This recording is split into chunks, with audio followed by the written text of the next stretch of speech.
Selamat datang kembali di channel Pejuang Pendidikan ID. Sesuai janji saya sebelumnya, kami sudah selesai pembuatan soal-soal P3K materi manajerial dan sosiokultural untuk formasi tenaga teknis. Sebelum kita masuk pada materi soal, saya jelaskan dulu apa itu materi manajerial dan sosiokultural.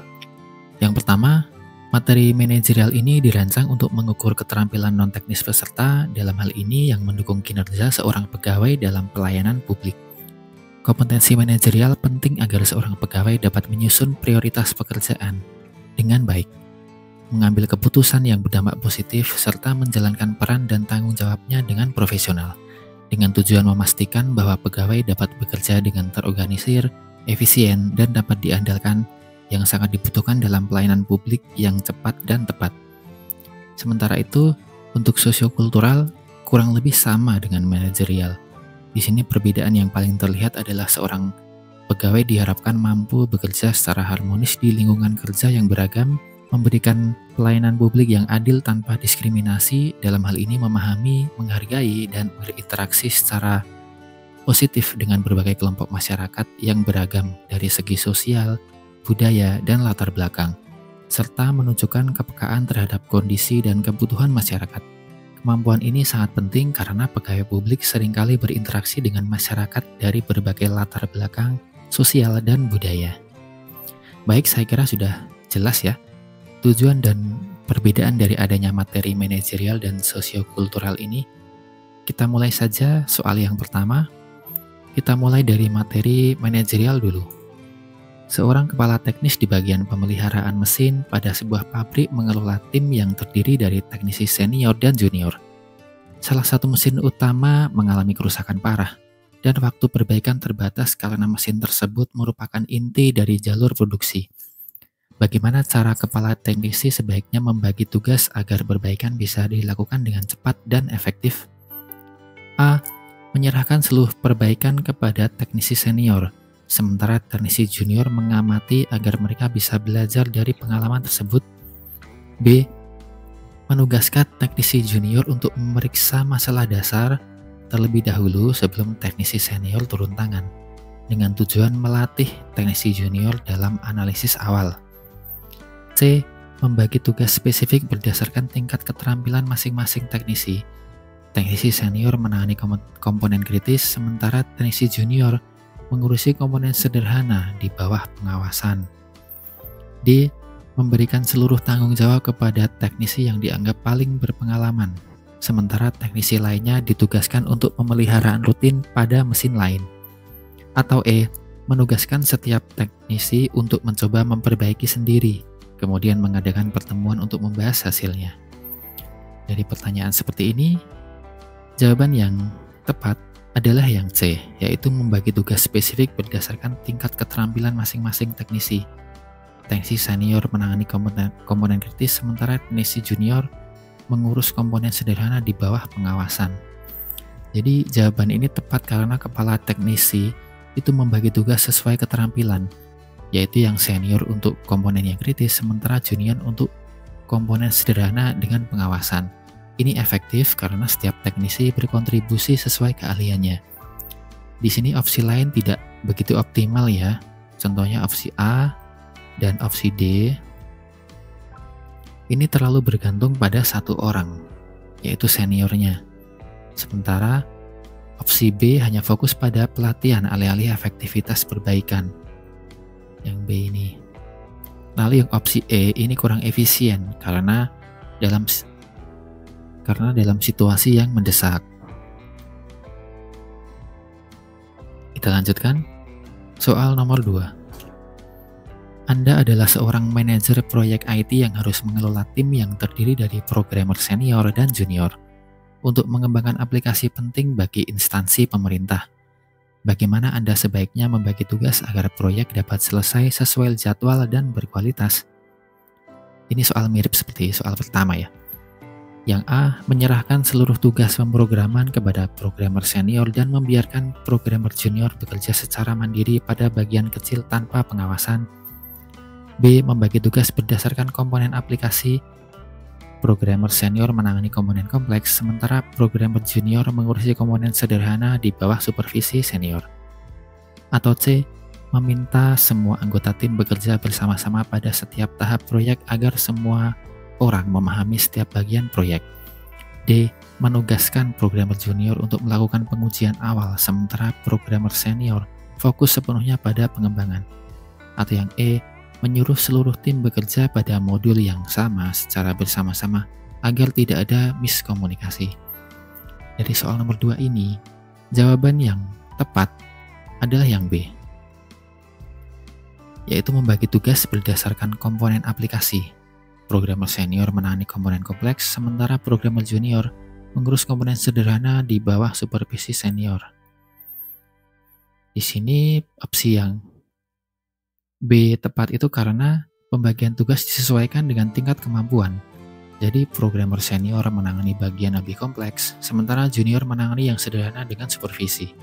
Opsi lain ini kurang efektif karena yang A ini tanpa supervisi ya, tanpa pendampingan. Sementara yang C dan E ini kurang efisien. Sementara opsi D ini mengalihkan pengujian kepada programmer junior ini yang mungkin tidak kompeten, ini justru berbahaya karena pengujian awal ini sangat penting dilakukan. Jadi harus ada programmer senior yang benar-benar kritis terhadap hal-hal yang bersifat pengujian awal seperti ini. Kita lanjutkan soal nomor 3.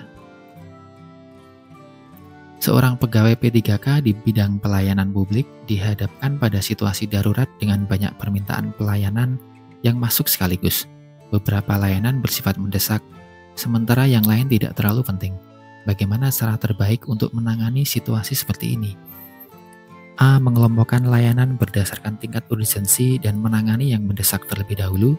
B. Menggunakan prinsip first come first serve agar semua orang merasa dilayani dengan adil.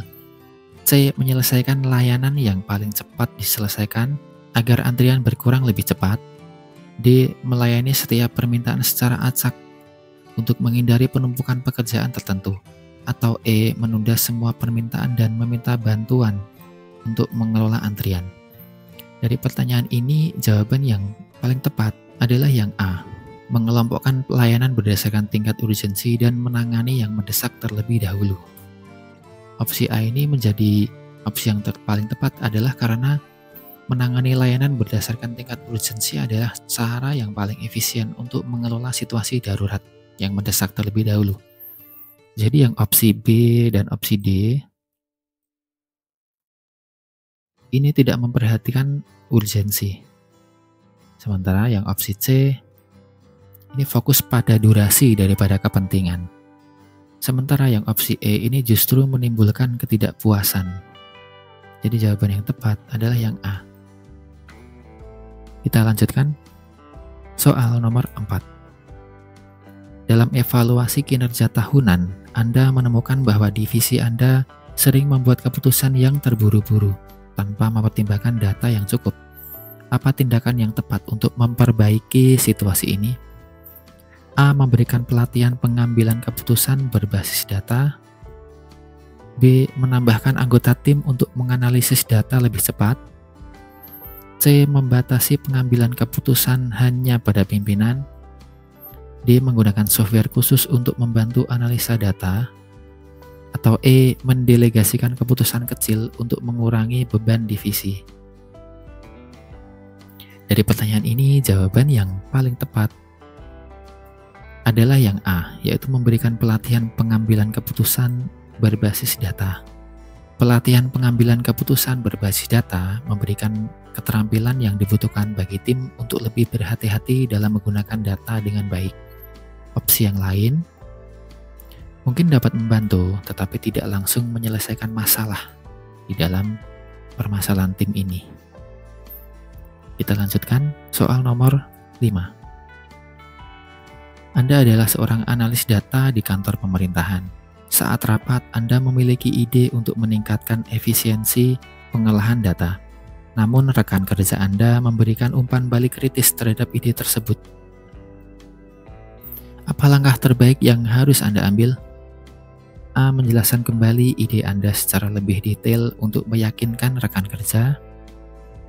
B. Menghentikan diskusi dan menyampaikan ide langsung kepada pimpinan. C. Mengabaikan umpan balik karena merasa ide Anda juga sudah cukup efektif. D. Meminta rekan kerja untuk memberikan solusi yang lebih baik daripada kritik. Atau E. Menerima umpan balik dengan baik dan mempertimbangkan revisi pada ide Anda.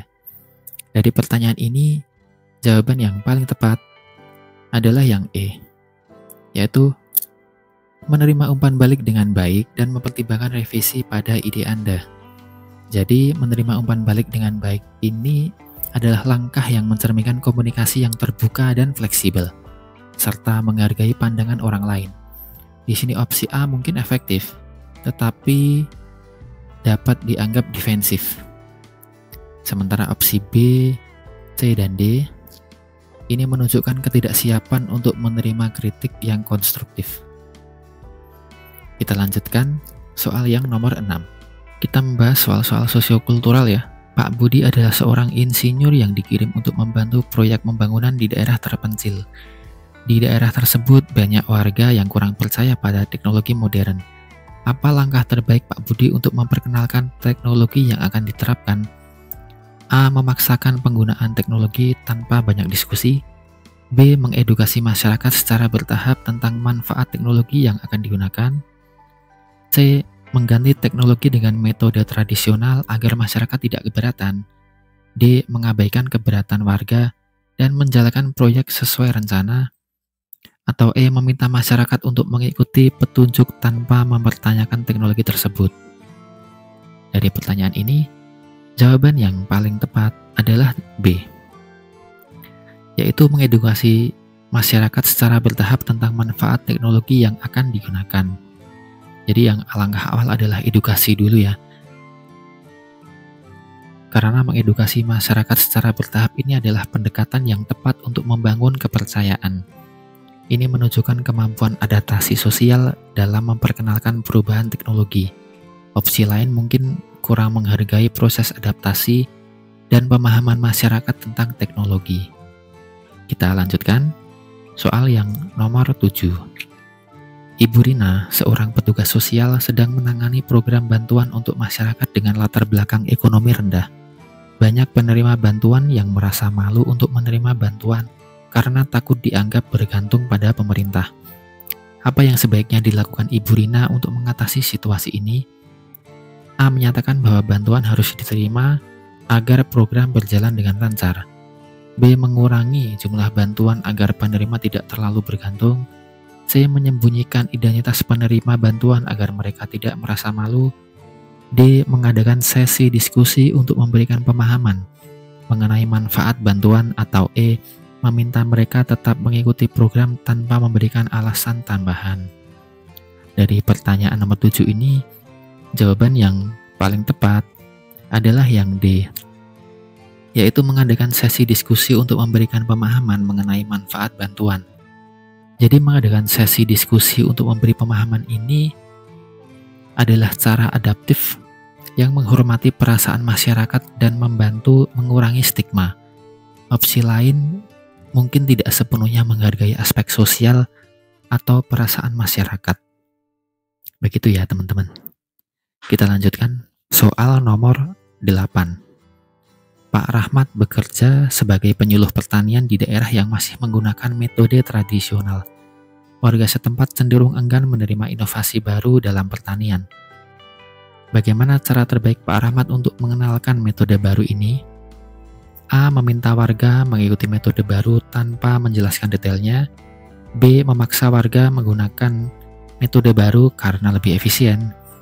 C. Mengadakan demonstrasi langsung di lahan pertanian milik warga.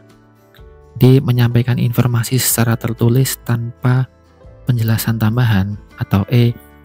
Mengganti metode yang baru dengan metode lama yang sudah terkenal. Jawaban yang tepat untuk pertanyaan nomor 8 ini adalah yang C, yaitu mengadakan demonstrasi langsung di lahan pertanian milik warga. Di sini, mengadakan demonstrasi langsung itu dapat membantu warga melihat manfaat metode baru secara langsung. yang akan meningkatkan penerimaan mereka. Di sini opsi lain tidak terlalu efektif dalam menciptakan pemahaman yang mendalam dan partisipasif. Begitu. Kita lanjutkan soal nomor 9. Di sebuah kantor pelayanan publik, Budi yang berasal dari latar belakang budaya berbeda dengan mayoritas pegawai lainnya sering mengalami kesulitan berkomunikasi dengan beberapa rekan kerja karena perbedaan dialek dan cara berbicara. Untuk menciptakan lingkungan kerja yang lebih inklusif dan harmonis, tindakan apa yang sebaiknya dilakukan Budi? A. Menggunakan bahasa yang lebih universal dan terbuka untuk diskusi terkait perbedaan budaya. B. Menghindari komunikasi langsung dengan rekan yang tidak memahami dialeknya.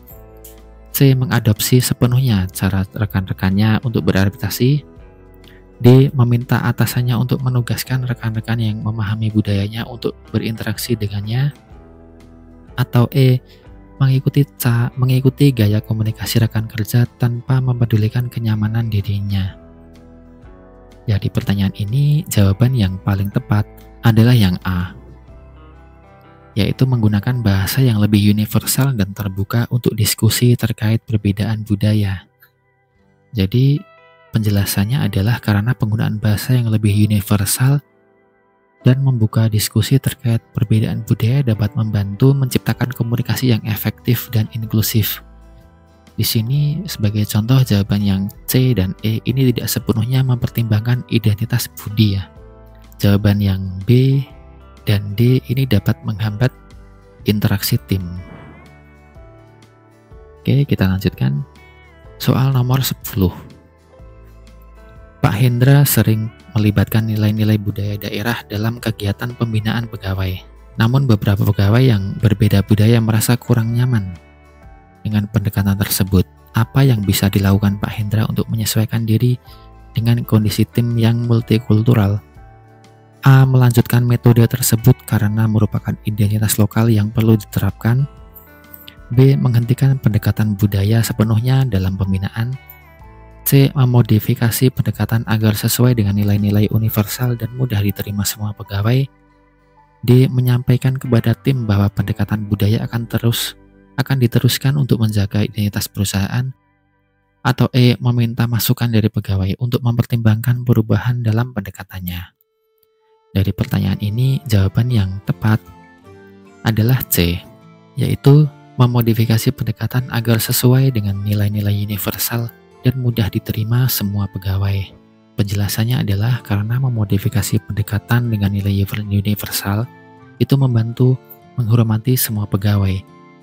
Di sini jawaban A dan D ini tidak responsif terhadap keberagaman, sementara yang opsi B dan E ini kurang memberikan solusi yang langsung. Begitu.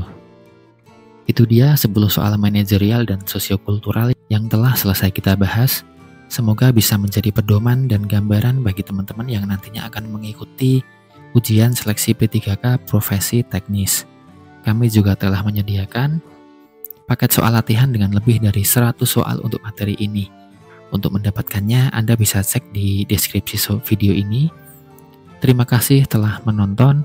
Jangan lupa subscribe agar tidak ketinggalan materi lainnya. Dan sampai jumpa di video berikutnya. Terima kasih.